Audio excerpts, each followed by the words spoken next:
Well, hello everyone, and welcome to Blogging Theology. And today I am very happy and thrilled to have as a guest Dr. Laurence B. Brown on the show. Good afternoon to you, sir. Afternoon. Good afternoon. Yeah, it's nice to be here. It's wonderful to have you on as a guest. And I'll just, for those viewers who might not be familiar with Dr. Brown and his work, I'll just introduce you briefly.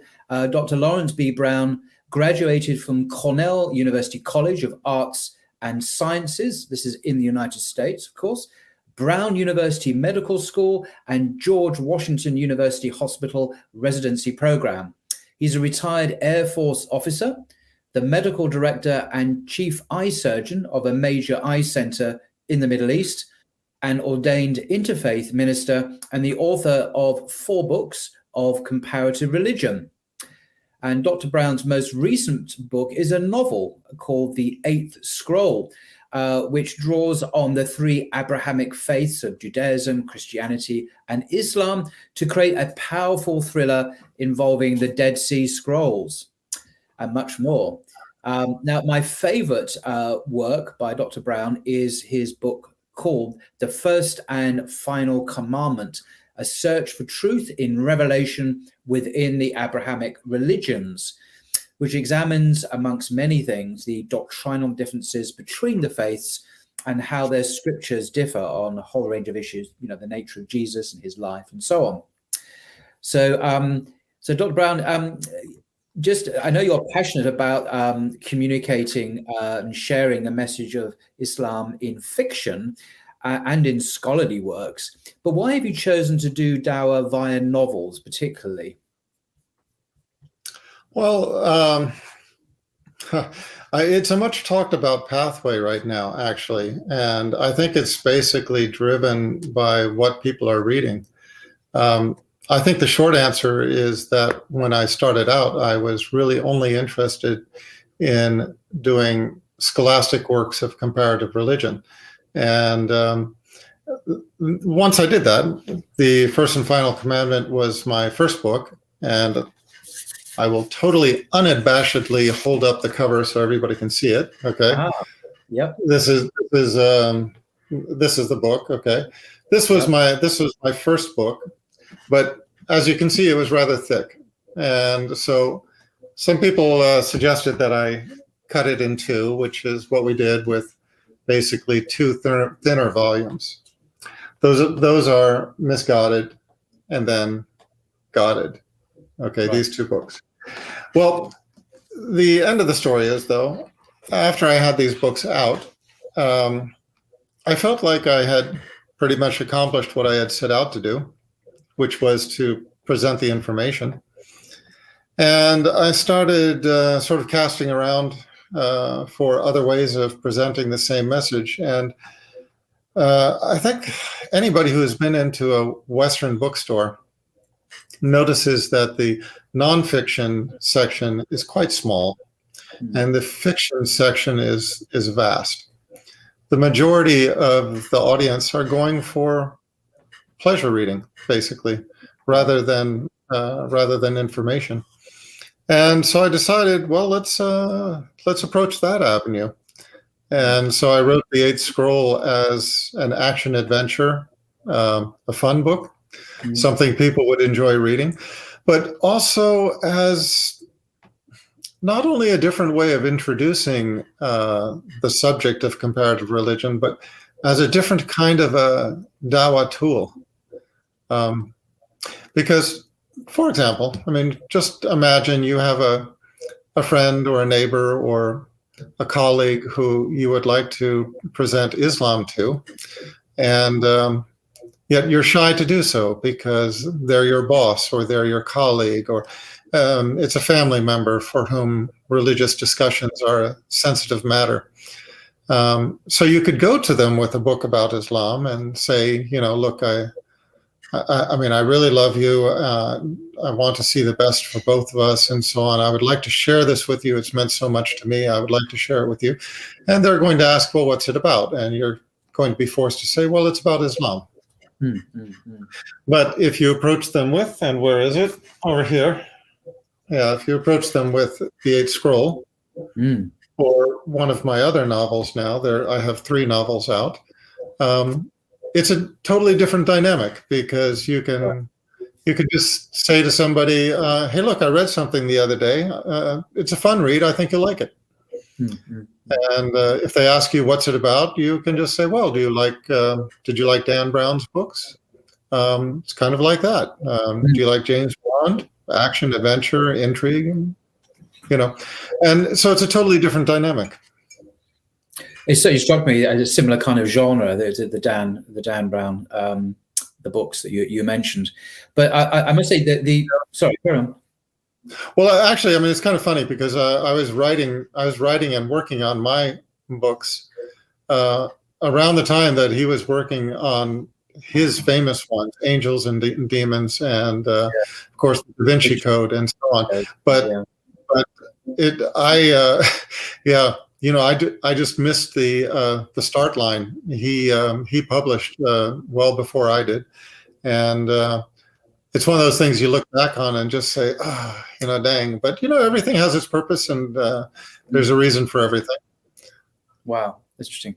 But I do, as I said already, the book, The First and Final Commandment, I think for me is your best work and your magnum opus, and your first one actually, because it's a scholarly work that investigates as I mentioned before, the doctrinal differences between the concept of God in the different Abrahamic faiths.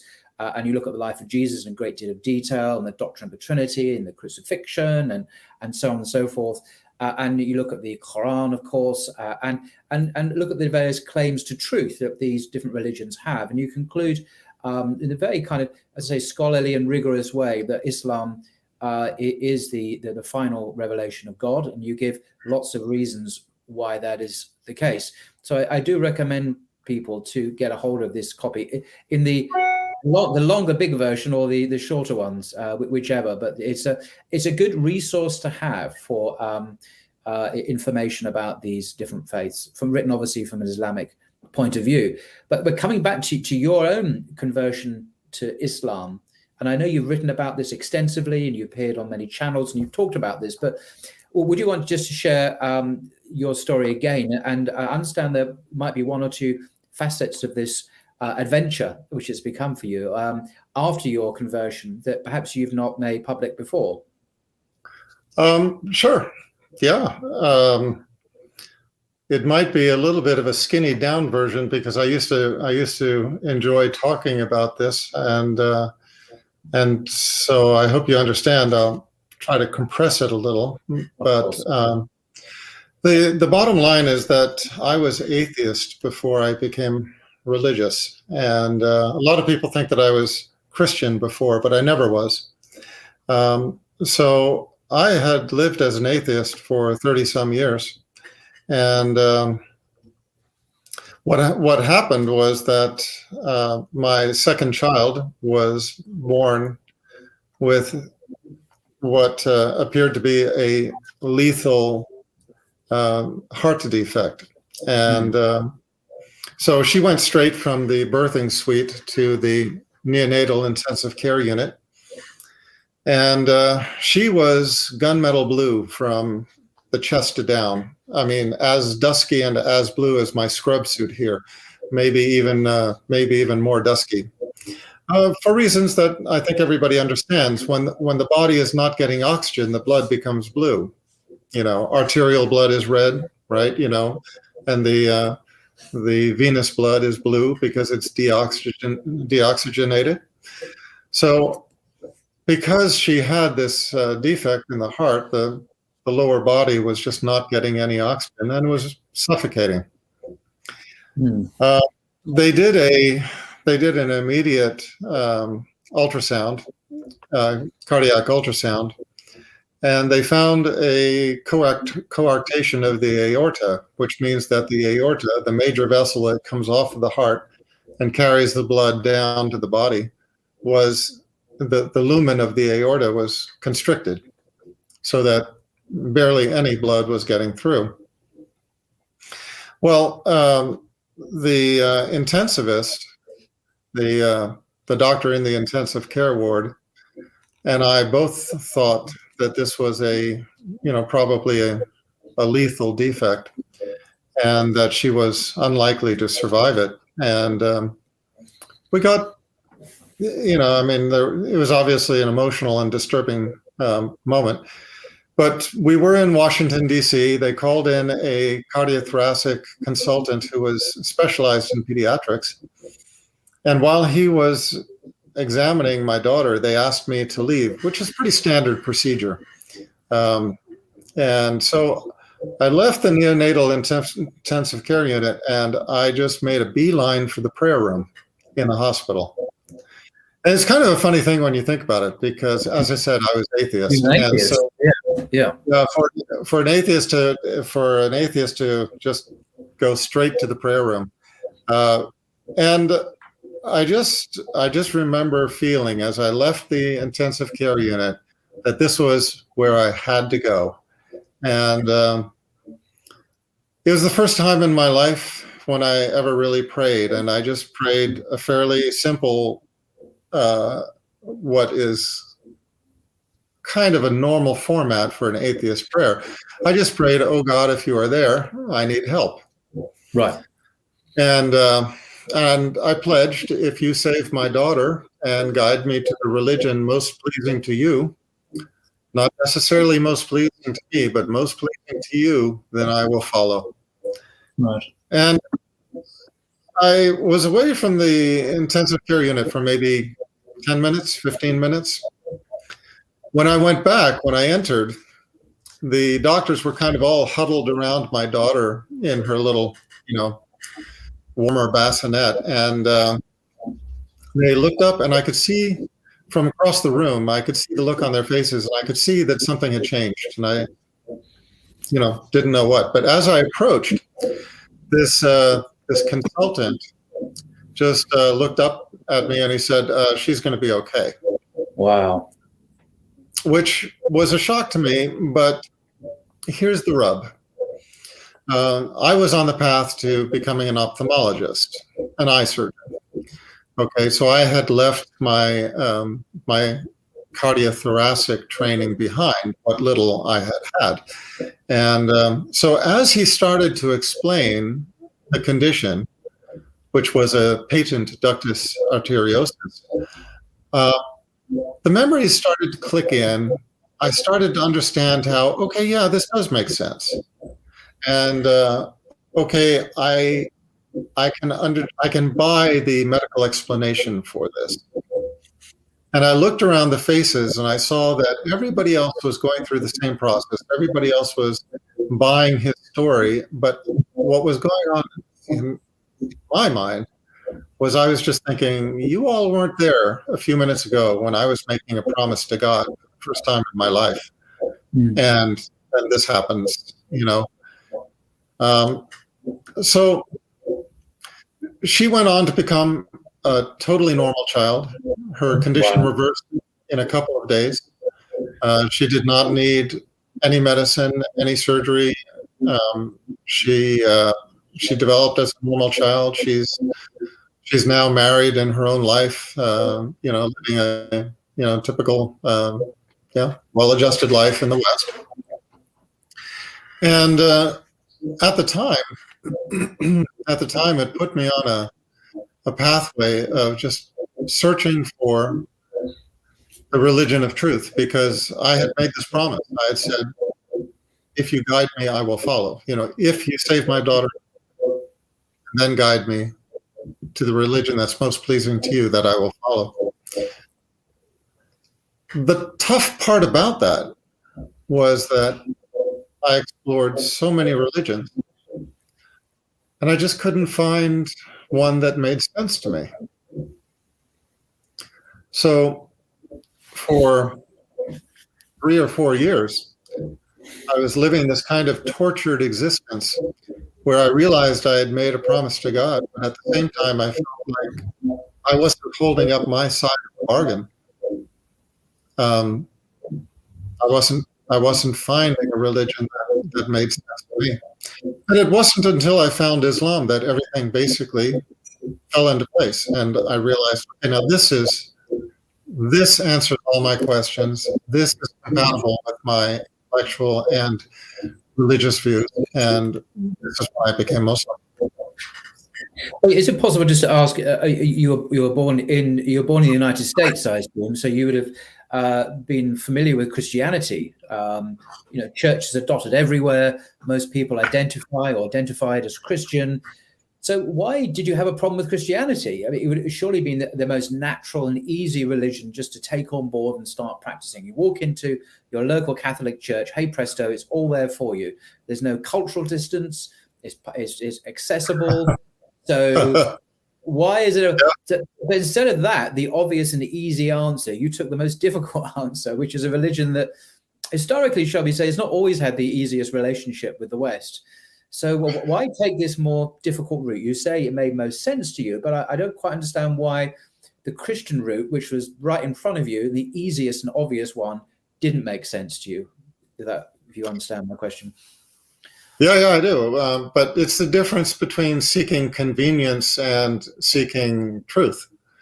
There are a lot of quotes about this, beautiful quotes about how, many people trip over the truth and then just continue on without looking back, and truth is often sacrificed to convenience. So, yeah, I mean, most certainly it would have been very convenient, socially acceptable, easy to just duck into the neighborhood church and buy into whatever they're selling. But basically, that is what I tried. I mean, I started with studying the Old Testament. And I found in the Old Testament very clear predictions of 3 prophets to follow. And so my immediate conclusion was, well, okay, let's go look for those prophets. Instead of getting stuck on this religion, let's go looking for those prophets. So I started studying the New Testament and at the same time visiting a variety of different denominations. And I attended Roman Catholic Church, Greek Orthodox, and a variety of Protestant churches, and trying to make sense of it all. And I always came up against the same issues. I always came to a point where I would agree with some things and disagree with others, and I would say, well, okay, if I can agree with the whole package, I can accept it. But these things that I cannot agree with, they're deal breakers. Can you give an example of one particular issue that was just a total stumbling block to you, prevented you from accepting the whole package of the Christian faith? Well, not just one, many. I mean, the Trinity. The concept of the divine sonship, the concept of Jesus being the Son of God, the concept of original sin, and that remaining with us until this day. The whole story of the crucifixion never really made sense to me, and so on. There are many examples, but the God incarnate one is the one I think I found most, untenable. Explain briefly why.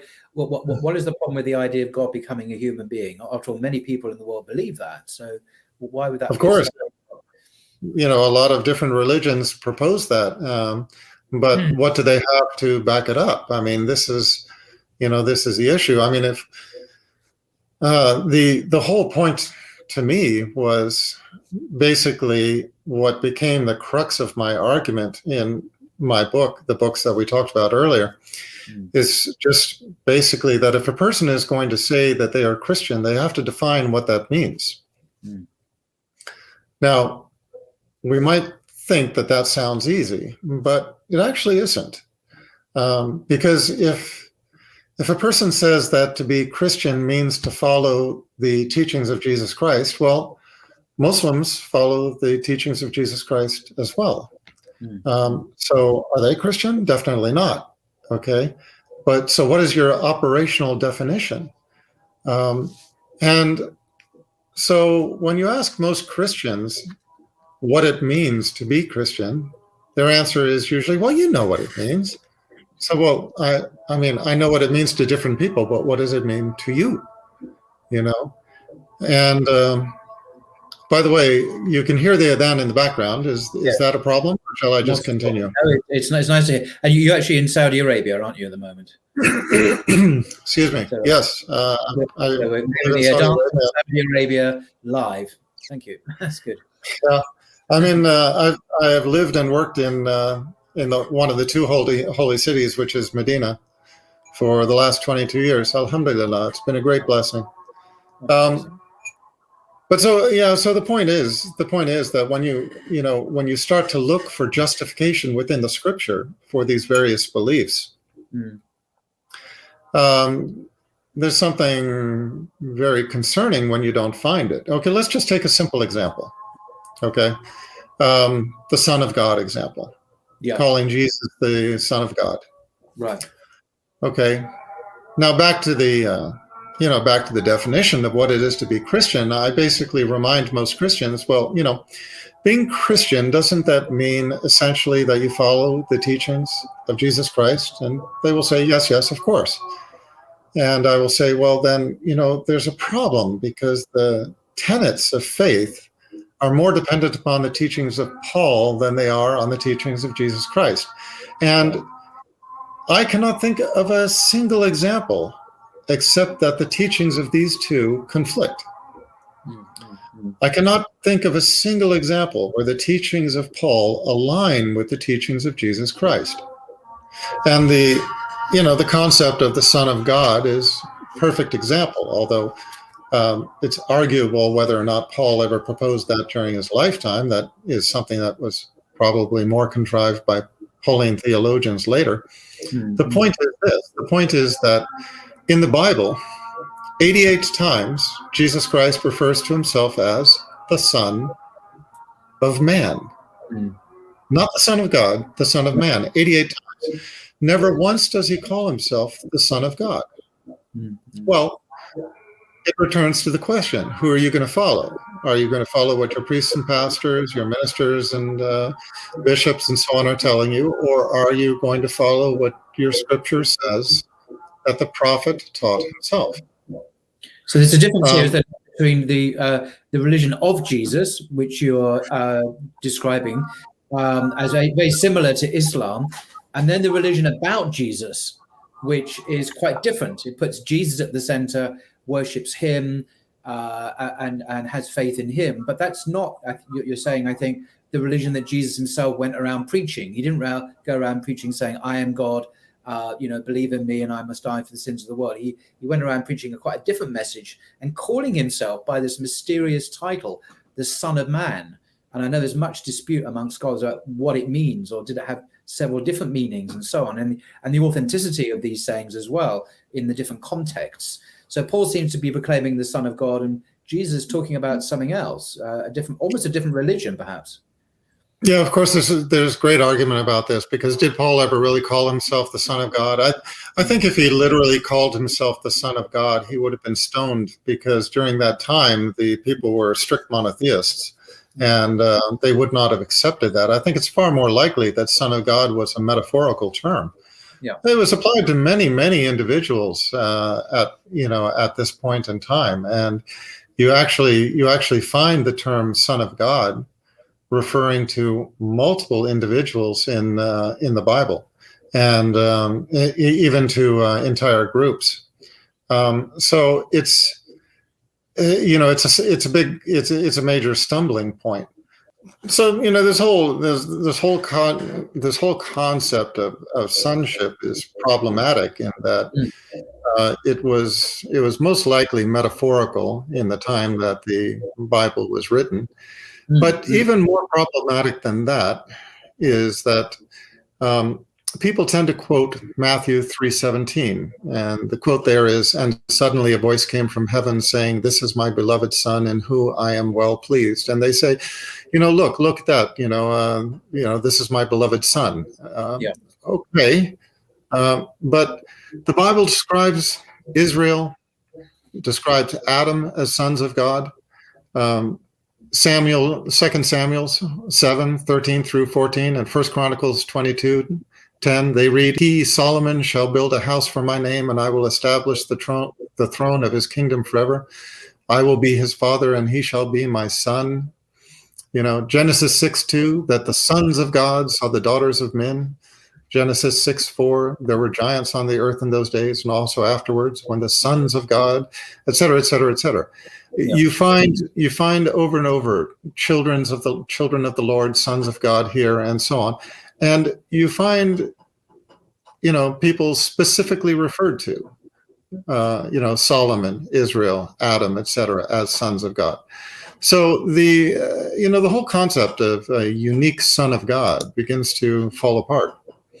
And the thing is, you can't hang your objections just on one hook. Well, I guess you could, but the problem is when you start to encounter multiple issues such as these, then it really becomes disillusioning at the absolute least. So, for example, Trinity. You were asking me what were the issues that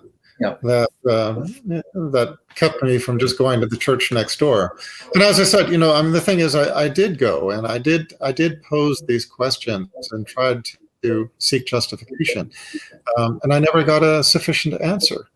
Right.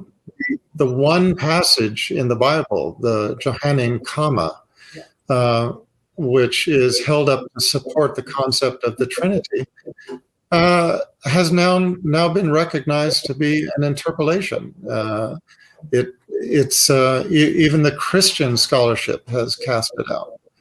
So we're talking, of course, about the first epistle of John, 5:7-8, which read, "Three who bear witness in heaven: the Father, the Word, and the Holy Spirit, and these three are one." And that there are three who bear witness on earth: the Spirit, the water, and the blood, and these three agree as one. But the problem is that, as I said, these have been recognized as a misleading insertion. The Interpreter's Bible says clearly that this passage was not in any of the ancient Greek manuscripts, and of all of the versions, only the Latin contained it, and even then, not in any of the ancient sources. And so they identify this verse as a verse that needs to be discarded. The Schofield Bible, not the ordinary book, but the one that's reserved for the scholars, comments, quote, "It is generally agreed that this verse has no manuscript authority and has been inserted." And this is one of many comments, and it's for this reason that if you look to more modern Bibles, you find that this verse has actually been altered or actually expunged from the Bible. True. So all I'm saying is that there's a great deal of reasonable objection which is not adequately answered. I mean, I think the bottom line, and this became the crux of my of my book, was the many objections I had. And by the way, I just don't think that this is a unique experience. No. I think many Christians discover these things for themselves, the serious ones, the ones who actually read their own Bible and actually analyze it with an open mind. I think they begin to question things like the Trinity. They begin to question the concept of divine sonship and for example, just the concept of justification by faith. That rings wrong with a lot of people. A lot of people just say, "I don't get it. I mean, how can it be that simple?" So, I've spoken with a lot of Christians who have converted to Islam, and I find that a rather common theme there is that they discovered these issues on themselves. The difficulty then became that it put them in a position where, like me, they were searching. They realized that Christianity did not answer their religious questions, did not satisfy their spiritual code, and they didn't know where to find a religion that did. So this book, The First and Final Commandment, was my effort to explain these issues to those who were interested, and also to give satisfaction to those who needed to understand how all of this does align to an understandable conclusion.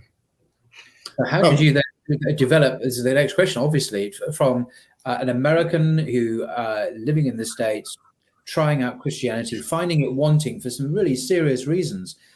But how then do you move to Islam? How did you discover that faith? Well, yeah, it was pretty much the last religion I studied. But as I said, it's the one that just it became the ultimate conclusion for me. For example, it's kind of interesting. As Christians read the Bible and they read the chain of prophethood.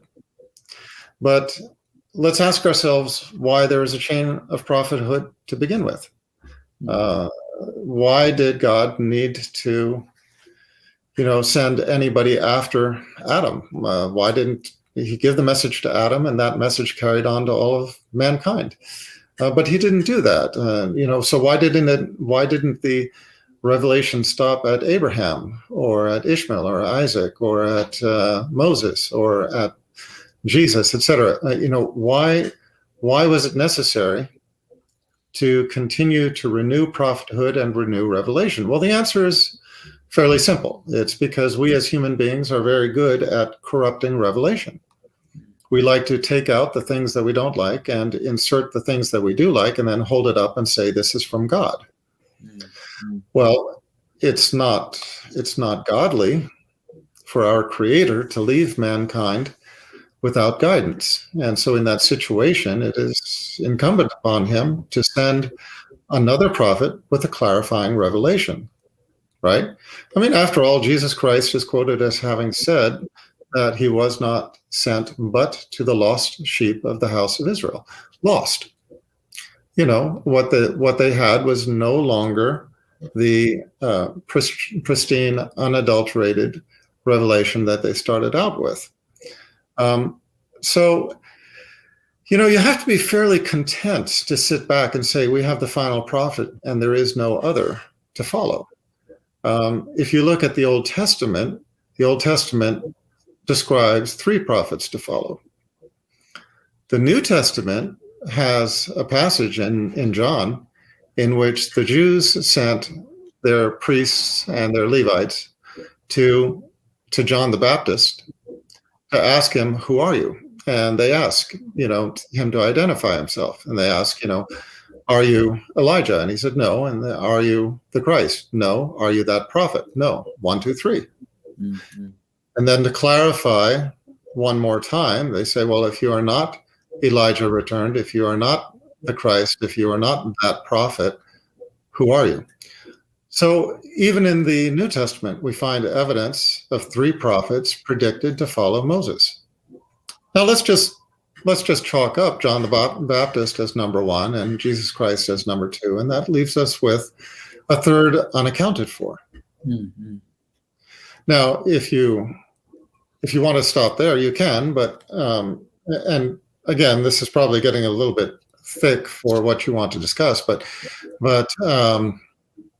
Jesus Christ himself spoke of allos parakletos, basically God sending another parakletos, however you want to translate that. But the key term that most people ignore is allos. Allos parakletos. Allos means another. Okay, and in one passage in the Bible, Jesus Christ is identified as a paraclete. So when we're reading of God sending allos parakletos, another paraclete, and Jesus Christ is one, it makes us think of another prophet, right? Mm-hmm. Interestingly enough, in Greek, there are 2 ways of saying another. One is heteros, one is allos. Heteros is another when there are 2. Allos is another when there are many. And so you have to give credence to the wisdom of the word allos. It conforms with the concept of the continuity in the chain of revelation. Wow. And it puts all the pieces together. You understand how the prediction of 3 prophets in the Old Testament progresses to 2 prophets in the New Testament, John the Baptist and Jesus Christ. believing a third that the New Testament itself predicts. Yeah. You know, and then it's for each person assessing the evidence to decide for themselves whether they believe is Muhammad. So you went through this process, this analysis, and with an open mind, an inquiring mind, you came to embrace Islam, obviously. And what happened then, and what happened after your embracing of Islam? Well, actually, okay, interesting story. You said that there were some elements to my conversion story, and this is where some of those come into play. Mm-hmm. After I became Muslim, I sort of had what we call the reformed smoker syndrome. When you're a reformed smoker, you want all other smokers to follow in your path. Can't you see how great I feel? I can get a full lung of air. I feel so much more energetic and athletic than before, et cetera, et cetera. But, so I went through this period of trying so hard to get other people to see what I felt I had, discovered. And about 2 years in, I had a patient. Now, as you said, I was in the Air Force. When you're in the Air Force, it's a fairly tight-knit community. The chaplain's office, excuse me, the chaplain's office might have a priest who services most of the Christians, maybe a rabbi for the Jews, but they don't have a representative of each and every faith. So they have different people in the local community who they identify as contacts within that religion. So I was the contact for Islam. So one day I was in my office and I got a phone call from a woman who just said to me, "Dr. Brown, I want to become Muslim. It's the only religion that makes sense to me. I need to do this, et cetera, et cetera, et cetera." But I could tell from the way she was talking, she sounded a little drunk. And so I didn't want to take advantage of that. I said, "Okay, look, come in tomorrow, when she's sobered up, and let's talk about it, when you have a straight mind, so to speak, and know what you're talking about." And she never came in. About, I should not say never, but she didn't come in. About 3 or 4 days later, a couple came in, a man and woman, who came in with their son, and their son was quite sick. Now, I knew about this boy, but I had not seen him. He had been born at the base hospital, and he had had a heart condition, and they had consulted me to come over and check him out for retinopathy of prematurity, an eye condition that can develop in premature children, especially if they're given supplemental oxygen. But by the time I went over to fulfill the consult, he had been discharged, which was kind of a surprise. But so here he was coming into my office to have this examination now. So I examined the child, and as I was examining the child, I was listening to the husband and the wife talking, and I was thinking, where have I heard this woman's voice before? No. And suddenly I realized, oh my gosh, this is the lady who called me a few days ago. So I finished my exam, told them that their son was fine, and then I said, didn't you call me a few days ago saying you wanted to become? She would not let me finish the sentence. Okay, she cut me off. Now her son was out of the hospital, but he was by no means out of the woods, so to speak. He was very unhealthy looking. His skin was pale. He had oxygen, portable oxygen by nasal prongs. He had a feeding tube. He had a hep lock, in his arm for ongoing intravenous medication.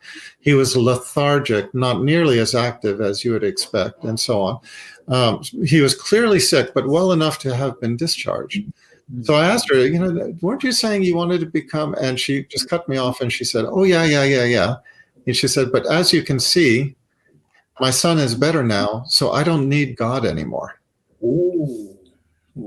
Now, I pieced things together later, and basically it became clear that what had happened was that she had faced a very similar situation. Her son had been born. They had this this period of panic in which they thought that their son was going to die. She had prayed and promised and so on and so forth, and in similar fashion to how I had.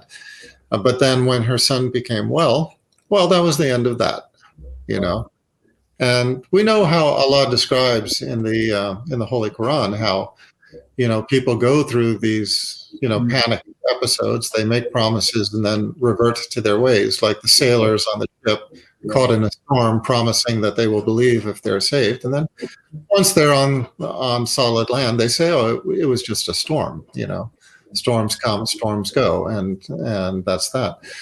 So, but the point is that the effect that had on me was that up until that time, I had been kind of cocky about my, having figured out Islam. And it was when I saw that I realized, subhanAllah, Allah could have given her faith and removed it from my heart. It's not that I figured out anything. It's that Allah truly chooses who He guides and who He leaves to stray. It's very humbling, very humbling. Yeah. So, it was a sequence of events like that served to strengthen my iman, my belief, and just make me from those points on just more and more committed to my faith. And then, of course, with the research I did and with everything else to justify my religious choice, which I've outlined in my books, my lectures, my videos, et cetera, that just cemented things for me more and more. That's extraordinary. Just to change the subject, if we may, how serious a threat today is militant atheism to Muslims?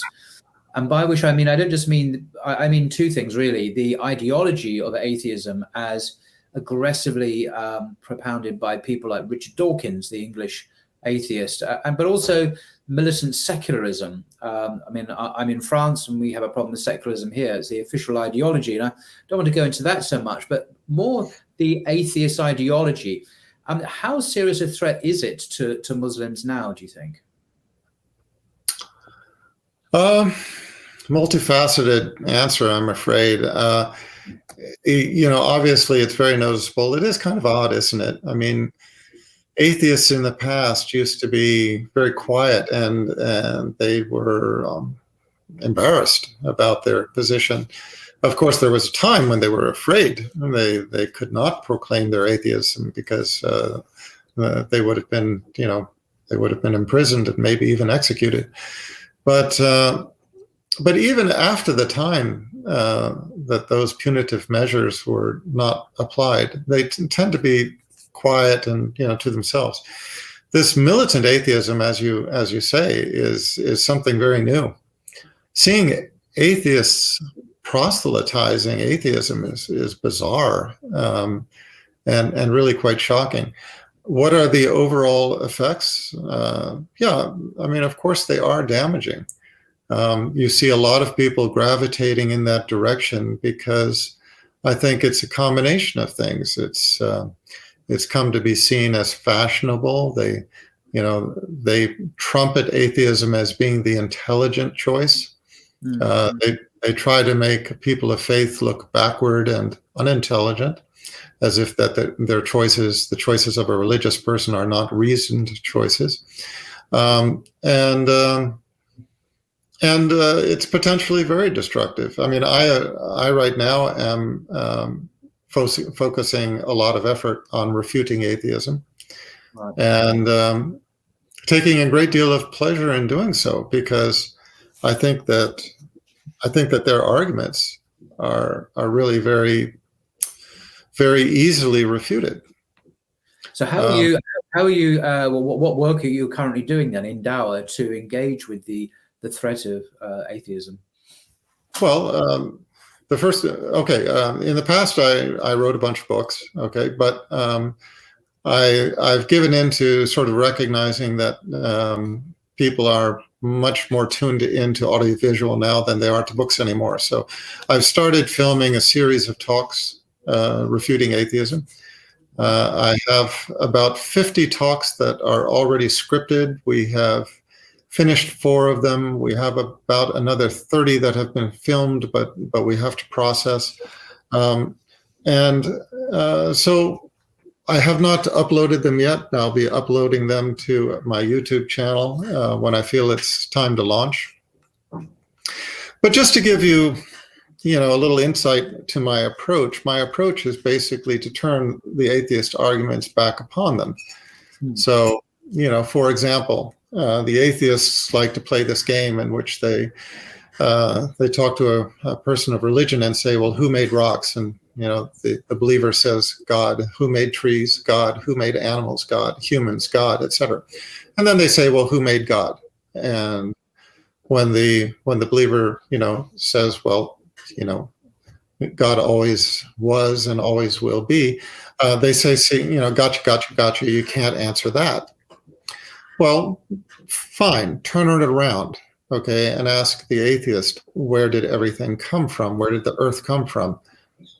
The Big Bang, and prior to that, the singularity. And where did the, local supercluster come from? The Big Bang. And the universe, the Big Bang, et cetera, et cetera. Same question. Where did the Big Bang come from? Well, they say the singularity. Okay, so where did the singularity come from? Now it's our turn to say, gotcha, you can't answer that. Yeah. The most popular model of the singularity is the Penrose-Hawking model, which proposes that prior to the singularity, there was no matter, there was no energy, there was no time, and get this, there was no space. There was not even the space in which a perfect nothingness could exist. There was nothing. Yeah. Okay. So now in that scenario, what the atheists are basically asking us to believe is that a singularity arose out of nothing, exploded for reasons that they cannot explain, in a controlled fashion that led to a finely tuned universe which violates the principle of entropy. And everything we know, I mean, we all know that explosions lead to chaos, not to a fine-tuned product. And so, a believer can say, look, I believe in a creator, and that explains all else. But an atheist has to say that they believe in multiple things which lack explanation. Where did the singularity come from? Why did it explode? What were the forces that governed that expansion? What contained that expansion into what has become our finely tuned universe, et cetera, et cetera, et cetera. Mm-hmm. Well, now who starts to look a little silly in their blind belief? And in the same way, you can talk about evolution. Okay, the atheists track everything back to chemical evolution leading to biological evolution, and out of that one primordial cell came all else. I have one question. Where did life come from? Life. That ineffable property that makes things alive. That is not something that can evolve. That is not something that can be the process of natural selection. We as human beings have tried to Frankenstein together animals from living organisms. We've put together complete animals from functioning organisms, but there's one thing that we cannot do. We cannot make it live. I think it's a really, really important point, Dr. Brown, because the atheist kind of takes for granted a whole swathe of realities just to get its argument going. So, the theory of evolution explains everything. Well, it doesn't explain the finely tuned laws of physics in the universe, which make life habitable in the first place. It doesn't explain the existence of life, as you've just said, in the first place. It assumes all of these things and then turns it back on the believer in saying atheism, but it hasn't explained anything. It starts from a whole bunch of givens which they cannot explain, which suggest design, intelligence, a creator, and then somehow operate within that and shout atheism. It's very implausible. Certainly the way you put it sounds it's a huge challenge to atheism to explain any of this. I agree.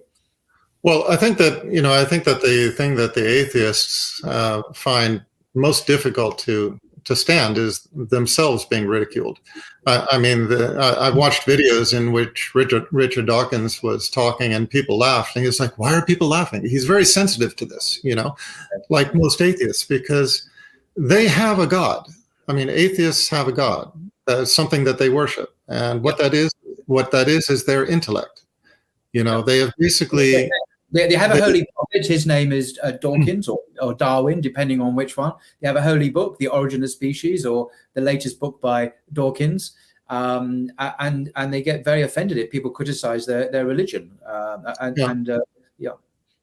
But the fact is, the fact is that actually, I believe that if you take an intelligent approach to atheism, such as what I've described, you can actually come up with more intellectual ridicule for atheism than you can for faith. Let me just as an example. Okay, we were talking about the singularity.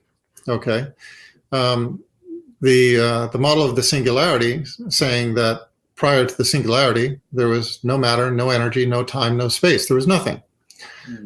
Well, that leaves no room for anything other than a transcendent creator. Nothing. Because what you're basically saying is that a singularity that contained the everything that would become this universe appeared out of nowhere, exploded on its own, expanded and continues to expand in the universe that we now have, and nothing touched it off. It's like saying that the atom bomb at Hiroshima came from nowhere, dropped out of the sky from no process, exploded by itself, and inflicted all that damage spontaneously. Anybody who claims that, the entire world of intellectuals would stand up and say, you're an idiot. Obviously, somebody had to have made that bomb. Somebody had to have put it in motion. Somebody had to have set it off. Well, that's the argument. If you're talking about the singularity, there had to have been a transcendental creator who orchestrated everything from the beginning and controlled the process, which is why instead of getting chaos out of an explosion, which is what you normally get, we got a finely tuned universe. That was the point I was going to mention about, because the atom bomb analogy, Hiroshima, what it produced was not the exploding bomb. It didn't produce finely ordered life. It produced destruction and death. And you mentioned the law of entropy there a moment ago in passing. Isn't that to do with how things become disordered over time, that they don't become more elegant and sophisticated, that they break down? Is that right? Exactly. Right. So, exactly. So we're dealing with an explosion that, from the singularity point that you mentioned, which didn't just produce the chaos and but actually produced ever more ordered and sophisticated and elegant laws of physics and life and so on, which it goes against entropy. But so, can you just explain what entropy is and why it's a significant point in your general argument here? Well, okay. The concept of entropy is that in any isolated system, okay, the key here is isolated, right? In any isolated system, the entropy increases. Right. Meaning that the level of disorder or randomness increases. Okay. Right. But the key word is isolated. Okay. So the example I use in the talks that I give is just simple examples that we all understand. Your child's bedroom, okay, becomes progressively progressively messier. The kitchen sink, the dishes pile up, and so on. That's an isolated system unless somebody steps in, right, and cleans the dishes, or steps in and puts the room in order. Right. Okay, when you're talking about a bomb, for example, it's an isolated system until somebody steps in and lights the wick, and boom, it blows up. Okay, and so I would have to say, no, first of all, entropy is increasing in the universe. It's just not increasing at the rate that we would expect from such a cataclysmic explosion. Right. The arguments to be made here are that with regard to the laws of thermodynamics, the first law of thermodynamics is the law of conservation of energy. You don't get something from nothing. Right. But of course, that's the exact opposite to what atheists are saying with regard to the origin of the universe. They're not just saying that we get something from nothing. They're saying we get everything from nothing. Mm-hmm. Okay, and then when it comes to applying the concept of entropy, once again, as I said, the key word is an isolated system. Entropy increases in an isolated system unless a higher power establishes order. So if you have a chemical reaction that's going to continue to become more and more disordered, unless, for example, the scientist in the lab steps in to contain it. All right. Now, so if all of this is beginning to sound like creation, it should, because the point is that in an isolated system where there is nothing, number one, you cannot get everything from nothing unless it's created by a higher source. Number two, you would expect to see much greater increase in entropy to what is actually happening after the Big Bang. And that could only be if there is the influence of an outside higher power controlling things. Now, the more relevant question, I think, at this point is really, well, are the processes of the Big Bang, is the concept of the Big Bang and is the concept of natural selection compatible with any religion? And the answer is yes. And that religion is Islam. Islam is the only religion I know which is compatible with the concept of the Big Bang and is compatible with the concept of natural selection. There are provisions. Okay, well, we just don't say that the Big Bang happened, out of nowhere. No, we say that it was, if this was the path by which our Creator brought the universe into existence, this was under His design. Same thing with evolution. There are some steps here, that we have to clarify, that human beings were a separate creation and so on. But I have no problem with the concept of natural selection. I have no difficulty imagining that, dinosaurs walked the earth, that dogs used to be big and now they're small, horses used to be small and now they're big. I even have no problem with the concept that, of species creation, although I would say the evidence is against it. But the point is that you can believe in evolution and be a Muslim. You can believe in the Big Bang and be a Muslim. You don't have to erase your intellectual foundation. Mm-hmm. Let us remember, Islam was the fountainhead of the sciences. Look back, choose your science. Choose your science. Physics, chemistry, mathematics, chemistry, astronomy. Choose your science. It all came from the Muslims back in the intellectual revolution of that period of time and the centuries that followed. Will you be covering that in your videos, by the way, the history of the origins of these sciences, physics, chemistry, biology in the Islamic world? Because there are these roots in the Islamic world. I give it passing mention. The main point I make is that my choice of religion intimately involved looking for a religion that matched not only my spiritual template, but also matched my intellectual requirements.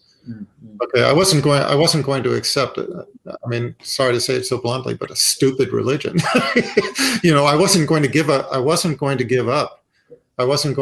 my capacity for critical thought just to embrace a religion. I think that's one of the reasons why, sort of going full circle back to, some of the things that you mentioned earlier.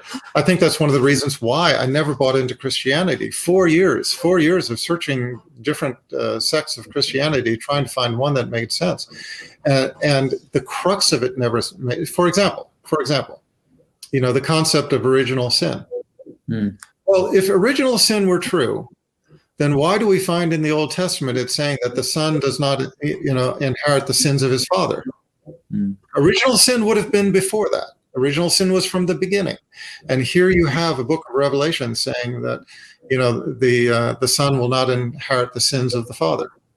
Yeah. And then you find Jesus Christ, speaking of the children and saying, suffer the children not to come unto me, because for of thine is the kingdom of heaven. Well, how can the kingdom of heaven be for the children if they're born with original sin? Yeah. I mean, you can reason out so many things like this, and you come to the conclusion that in order to embrace this way of thinking, you have to take something from your intellect and discard it. Well, I don't accept that. When I see that I'm being told I have to accept original sin, which just doesn't make sense to me. Okay, if my father committed a crime, I don't expect to go to prison for that, but then accept it even when the prophets themselves are giving the evidence against it in your own book of Revelation. I mean, come on, really. I mean, you're asking me to suspend critical thought, to buy into your theology when you yourself cannot even explain it. Mm-hmm. No, that's what I refuse to do. Yeah. Well, I do hope your videos will be published soon. I certainly look forward to watching those. Now, how many again are you planning to do? It was a very large number, isn't it? Well, it is. I mean, like I said, I've got 51 episodes 51. Wow. Scripted, but they're all short. I mean, they're all 5 to 10 minutes because people nowadays don't really want to stick with a 1-hour video. So soon, inshallah. Soon they'll be out, inshallah. Look forward to seeing those. Well, this might be a natural time to draw this to a conclusion. But in conclusion, Dr. Brown, is there anything you wanted just to share with us about your work, or you've mentioned your future work, of course, and publishing the videos, but about your general thoughts on Dawah, perhaps?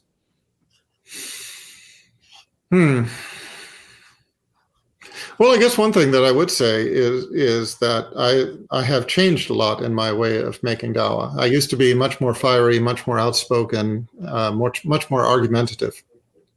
And I've found I've become much less argumentative over time. One of the reasons I wrote my book is because I got tired of talking. I wanted to just be able to tell a person, look, here it is. If you want it, it's there. I mean, if you want to just fight with me, I'm not really interested in that. But if you want to know what I'm thinking, there's the book. It's there for you if you want it. And that's just served me very well over the years. Another thing that I would remind people of is just the power of a book in the process of making Dawah. A book has a physical presence. It sits there. It invites the reader to eventually crack the cover. I've known of a number of people who have taken my book or other books, not necessarily mine, and even in some cases, people who have been given a Quran or a book of religion, who it's literally sit with them for years. Mm-hmm. And something at some point, stimulates that person to open that book and look at it for the first time. And so I remember one man who described to me how he had a used copy of the Quran that was gifted to him by a neighbor. He said it sat so long until it collected dust. And one day he read Al-Fatiha and just said, this is it. And other stories of people who have, left a book out hoping somebody in their house will read it, and. So a book has a physical presence, and it's useful. Mm-hmm. One thing I would say, however, is just for everybody out there to remember that the process of Dawah is a process of getting to know the person you're talking with. You have to understand what they're thinking. You have to understand what their priorities are. Mm. You have to understand that Allah guides those he means to guide. We don't have to get a 5-minute shahada, which is something that I'm rather critical of. The idea is to point a person in the right direction, and that can only be done with intellect, good manners, and approaching dawah in a calm, peaceful manner. Oh, I think that's all I would say. That's a beautiful summary of how to give dawah well, actually. Calmly, respectfully, and understanding the person you're talking to, not just speaking at them, but addressing them as a person, and understanding the level they're at, and so on. Very, very good. Thank you. And being just kind of relaxed about it. I mean, I remember one time one person asked me, they learned that I'd become Muslim, and they asked, "What's that all about?" And I used to, when somebody asked me, I used to just jump on them, and I was so eager to talk, so eager to unload all the information I had, and so on. But I've just changed. Like I said, this person asked me, "Well, Islam, what's that about?" And I just said to them, "You don't want to know." and the interesting thing is that the guy actually paused. It forced him to think. It's a soft sell tactic, I guess you could say, but it forced him to think if he really did want to know or not. Was he just being socially polite or what? And he actually paused and he said, "No, I do want to know. What is that about?" And he asked me a few more questions, and I just did the same thing. I just said, "Look, you're not serious. I mean, you can't possibly be sincere." And each time he paused, thought about it, and came back at me, and we ended up having a very nice discussion. So you just have to relax about it, and be trusting that if Allah means for a person to be guided in that direction, Allah will guide him with or without you. Well, that's a perfect conclusion, actually, those last words. This ultimately not in our hands. God will guide whom he will to the truth. We carry words, but he makes them effective. So, Dr. Laurence B. Brown, thank you so much. An outstanding, one of the world's outstanding dawah carriers, if I can say that without meaning to embarrass you. And I'm sure we all look forward to watching these videos, which certainly promise to be absolutely fascinating. So thank you very much, Dr. Brown, for your time. And till next time. Very nice to be with you. Thank you so much, Mr. Williams. All the best. Thank you.